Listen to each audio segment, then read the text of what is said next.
नमस्कार, एक बार फिर से स्वागत है आपका हमारे चैनल दुर्गा भक्ति मार्ग में। आज मैं आपको आठवां नवरात्र की कथा सुनाऊंगी। आठवें नवरात्र के उपलक्ष्य में माँ बगलामुखी माता की कथा सुना रही हूँ। 10 महाविद्याओं में बगलामुखी देवी को पीताम्बरा, कांगड़ा, बगलामुखी ब्रह्म शास्त्री के नाम से जाना जाता है। बगलामुखी समुद्र के मध्य स्थित में अमूल्य रत्न से सुसज्जित सिंहासन पर विराजमान है। माता बगलामुखी गोरा रंग और स्वर्ण की तरह क्रांतिमान है। उनके 3 नेत्र है। वह मस्तक पर अर्धचंद्र धारण किए हुए है।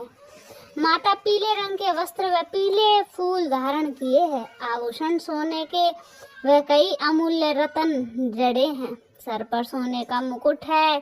चंपा के फूल व हल्दी के गांठ आदि पीले रंग के तत्वों को माला धारण किए हुए है। माँ रत्नमय रथ पर सवार होकर शत्रुओं का नाश करती है। उनका मुखमंडल अत्यंत सुंदर है, जिस पर सदा मुस्कान रहती है, जो मन को मोह लेती है।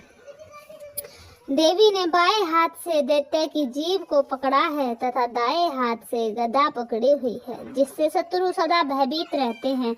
देवी के जीभ पकड़े जाने का अर्थ है बगलामुखी माता,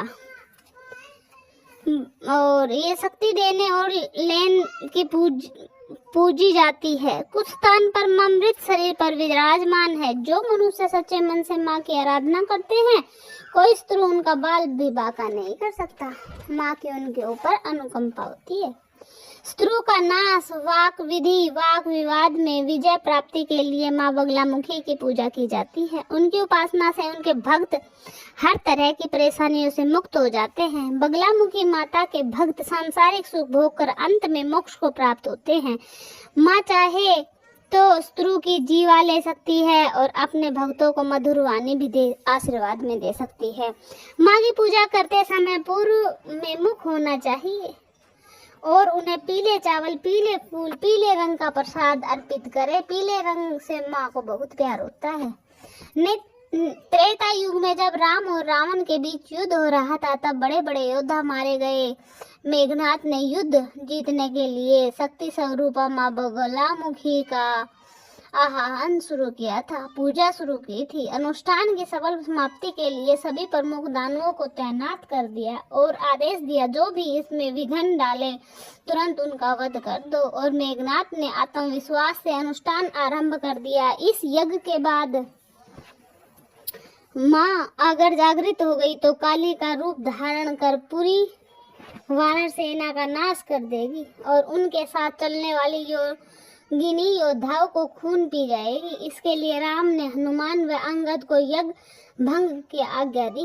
हनुमान व अंगद अपने सेनापतियों को लेकर गुप्त जगह पर छुप गए, धारण करके वहां पहुंचे और यज्ञ भेष बदल कर यज्ञ भंग किया। अगर यह यज्ञ हो जाता तो श्री राम की लंका पर जीत असंभव हो जाती, क्योंकि माँ अपने भक्तों के शत्रुओं का नाश करती है। माँ देवी का प्रादुर्भाव का प्रभाव गुजरात के सौराष्ट्र से माना जाता है। हल्दी का रंग पीला होने के कारण इन्हें पीताम्बरा देवी भी कहा जाता है।